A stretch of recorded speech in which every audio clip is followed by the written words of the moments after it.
Art can be a subtle or a very powerful in-your-face tool in tackling social wrongs. I don't know of more powerful statements about the challenges faced in the Jim Crow South than these works of art. These aren't just commentaries about social wrongs. These are testaments to them by people who experienced it, who lived it.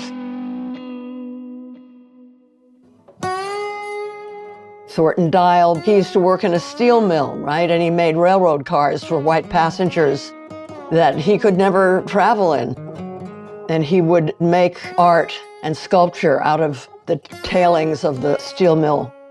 And he destroyed almost everything of his very early works because he told me that he was afraid he would be killed if a white supervisor came along and thought that he, a black man, Thornton Dial, fancied himself an artist.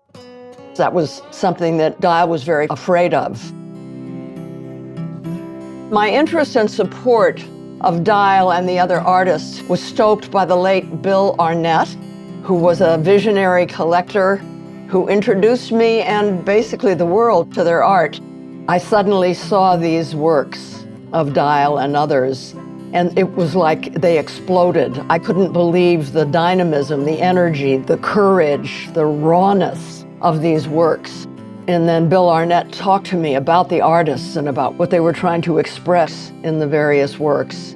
And I bought a number of things right then and there. Everybody Has a Right to the Tree of Life has been with me for many, many decades, and I love what it stands for.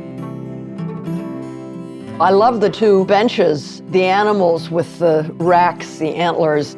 You know, they just became part of my home. I mean, I would sit on them and my children would sit on them and we loved them. They are reaching mainstream audiences now, but you know, there is a lot more to be done.